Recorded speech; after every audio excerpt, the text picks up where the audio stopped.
Semoga Tuan Guru selalu dalam perlindungan dan pertolongan Allah. Amin. Apakah hukum menjawab salam orang di luar agama Islam? La tabda'ul yahuda wan nasara bis salam. Jangan mulai mengucapkan salam kepada Yahudi dan Nasrani. Kalau jumpa Yahudi dan Nasrani jangan katakan assalamualaikum. Lalu gimana? Selamat pagi, selamat sore, good morning, good afternoon, welcome. Sejak makan roti ini lancar bahasa Inggris.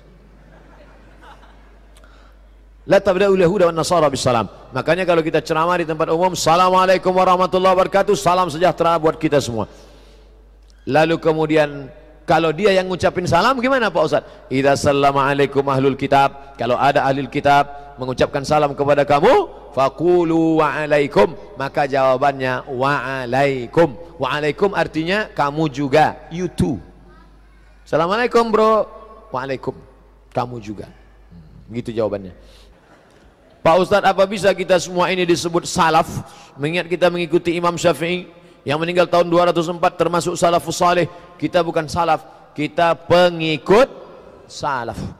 Khairul qurun qarni, sebaik-baik abad-abadku. Tsummal ladzina yalunahum, satu abad sudah itu. Tsummal ladzina yalunahum, satu abad sudah itu. 3 abad pertama disebut dengan salaf. 4, 5, 6 sampai sekarang disebut dengan khalaf. 3 abad pertama disebut dengan salaf. 4 berikutnya sampai disebut dengan khalaf. Sedangkan kita ini adalah pengikut salaf. Kalau ada orang sekarang ngaku saya ini salaf, salaf gatal ente. Minta doanya Pak Ustadz supaya bisa cepat dapat pekerjaan dan selalu istiqomah. Di akhir majelis kita doakan saudara kita yang ingin dapat pekerjaan, lulus kuliah, dapat pekerjaan segera, menikah, menjadi keluarga yang baik, menjadi orang yang istiqomah, mati dalam husnul khatimah. Adakah suatu hal yang dapat merubah takdir? La yaruddul qada illa du'a. La yaruddul qada illa du'a. Tak ada yang bisa merubah takdir kecuali doa. Bermunajat di tengah malam, ya Allah. Minta doa silahul mu'min. Doa senjatanya orang beriman. Mana yang lebih diutamakan, puasa Syawal atau puasa qada? Bayar utang puasa. Ibu-ibu yang kemarin punya utang 7 hari. Nanti selesai Ramadan masuk bulan Syawal, qada dulu 7 hari. Setelah qada 7 hari baru puasa 6. 7 tambah 6 13. 13 hari puasa, habis dong kue hari raya. Yang paling afdal 7 tambah 6. Tapi kalau nggak bisa, ibu puasa qada saja 6 hari di bulan Syawal. Siapa yang puasa qada 6 hari di bulan Syawal, otomatis dapat pahala sunat Syawal. Niatnya satu, saya niat puasa qada besok hari lillahi ta'ala. Kebetulan hari Senin di bulan Syawal, maka dapat 3. Qadanya lunas 1 hari, dapat pahala puasa Syawal, dapat pahala puasa Senin. Siapa yang ngomong demikian? Syekh Atiyah Saqar. Nama kitabnya Fatawa Al-Azhar. Dia ngutip pendapat siapa? Imam Abu Zakaria Al-Ansari dari kalangan mazhab Syafi'i. Ustaz kok ngomongnya ibu? Karena ibu yang kemarin tinggal 7 hari. Ternyata bapak tinggalnya 14 hari. Sama, artinya bapak-bapak juga nanti puasa 6 hari di bulan Syawal, niat qadha, automatically, otomatis dapat pahala puasa sunat 6 hari di bulan Syawal. 6 hari, 30 hari aja bisa, masa 6 hari nggak bisa? 30 hari bisa, karena semuanya puasa. Puasa 6 berat. Saya pas puasa 6, turun dari atas, datang pegawai, Ustadz ya silakan ambil nasi kotak. Saya puasa. Besok khutbah di masjid, selesai khutbah, Ustadz ayo ke rumah makan. Loh, saya puasa. Begitu selesai puasa, nggak ada yang ngajak makan. Godaannya besar, luar biasa. Semoga Allah senantiasa memberi kesehatan lahir dan batin Ustadz. Bagaimana baca surat Yasin pada malam Jumat? Man qara'a Yasin fi lailatin, siapa yang baca surat Yasin pada suatu malam, asbaha maghfuran lah, waktu subuhnya dosanya sudah diampuni Allah. Siapa yang baca surat Yasin pada suatu malam, pada waktu subuhnya dosanya sudah diampuni Allah. Malam Jumat itu malam apa enggak malam? Siapa yang baca surat Yasin pada suatu malam, subuhnya sudah diampuni Allah. Malam Senin, malam Selasa, malam Rabu, malam Kamis, kecuali malam Jumat. Enggak ada pengecualian. Mestinya baca Yasin tiap malam. Tapi kenapa dia baca malam Jumat? Karena kebetulan malam Jumat malam Sayyidul Ayyam, induk dari segala malam. Maka baca Yasin malam Jumat bagus, enggak salah. Itu hadisnya hadis palsu tuh Pak Ustadz. Hadisnya saya ambil dari kitab tafsir Ibnu Katsir yang ditulis oleh Imam Abul Fida Ismail Ibnu Katsir. Dalam kitab Abul Fida Ismail Ibnu Katsir namanya Tafsir Al-Quranil Azim, dalam muqaddimah surat Yasin. Apa komentar Imam Ibnu Katsir? Isnaduhu jayyid, sanadnya jayyid, bagus, bisa diamalkan. Silakan amalkan. Nah, yang baca Yasin, Yasin wal Qur'anil Hakim, innaka laminal mursalin ala siratim mustaqim, tanzilal azizir rahim. Baca Yasin pelan. Ini banyak yang baca Yasin. Turja'un. Apa itu? Ustadz, apakah ibadah yang ditunjukkan dengan tujuan mengajak kebaikan terhitung riya? Tarkul amal li ajli nas riya.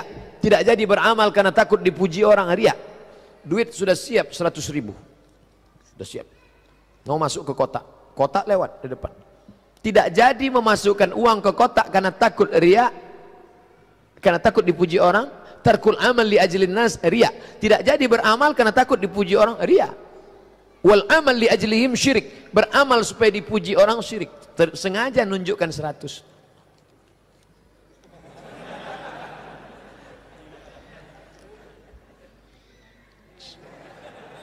Streaming. Syirik. Lalu yang baik itu bagaimana? Luruskan niat, masukkan. Luruskan niat.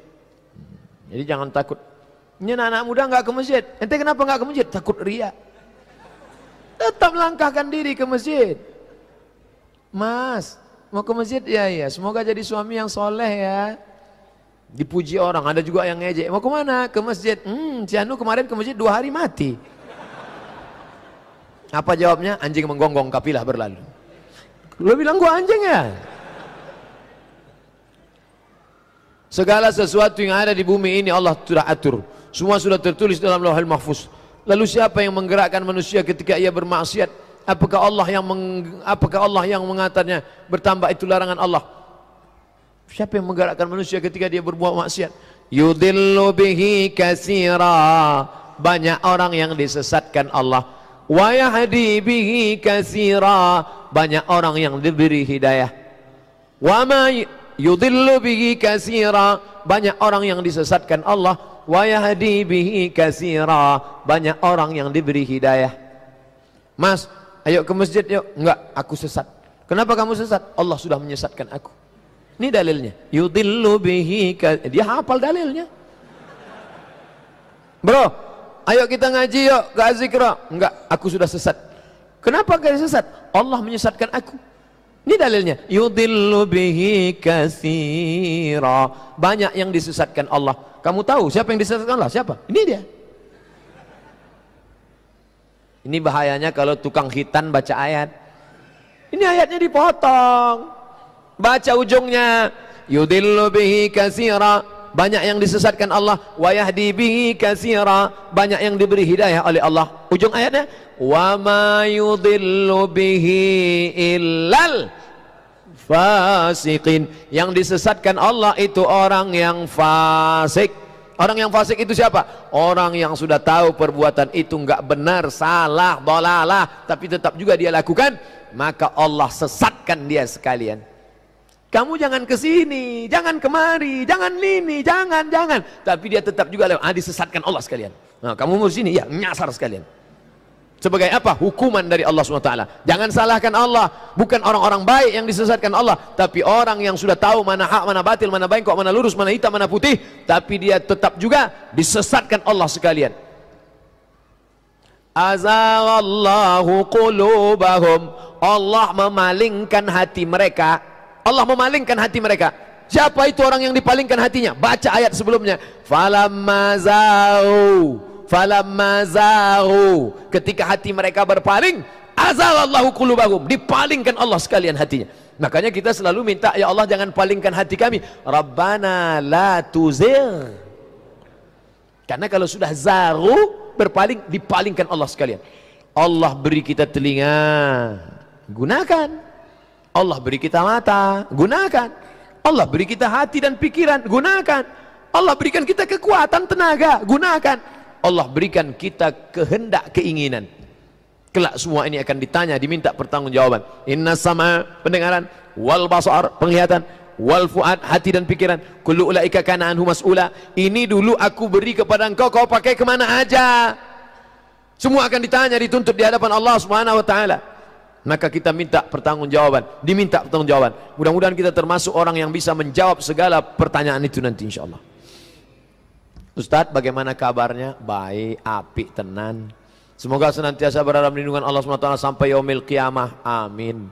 Ustadz, sudah lama sekali saya ingin mencium tangan Ustadz, karena saya selalu, panjang ceritanya nih, lalu kepada tafaul kepada ulama dan mengambil berkah wasilah ilmunya, tapi saya sulit sekali karena ada orang yang menghalangi dengan sengaja, sampai orang tersebut dihalangi kepalanya. Kami ingin menyalami Ustadz karena keberkahan. Besok hari terakhir sengaja tegak sendiri sampai bersalaman. Saya kalau pengajian di masjid di Pekanbaru salaman sampai habis. Nah, besok di hari terakhir kita salaman. Tapi salam aja, jangan foto. Satu orang 1 menit lama. Kalau mau foto kasih HP satu orang, dia ambil dari atas. Salam. Jadi bukan angku, bukan sombong, dah. Somad, Ustadz Somad, ingat, orang yang menyalami itu mungkin lebih dulu masuk surga 100.000 tahun daripada engkau. Kau duduk di atas, kau ceramah, tapi mereka ini mungkin lebih mulia, hatinya lebih bersih. Saya yang minta doa, saya yang minta barakah. Sama-sama kita nanti saling memberikan syafaat orang beriman di hadapan Allah Subhanahu wa taala. Sebagaimana kedekatan Umar bin Abdul Aziz dan Atha bin Abi Rabah kepada rakyatnya, kami mohon jangan halangi kami, sungguh kami ingin lebih dekat dengan pewaris para nabi hingga sakaratul maut menjemput nama. Maka bertakwalah kepada Allah. Iya, saya takut sama Allah. Siapa nggak takut sama Allah? Kan sudah dikasih tahu kemarin hari terakhir insya Allah. Sungguh hubungan saya guru dan muridnya akan berlanjut sampai pada hari akhir. Mohon maaf atas kelancangan saya yang dhaif ini. Semoga Ustadz senantiasa bertakwa kepada Allah. Mohon doa untuk saya. Ala hizhinnya al-Fatihah.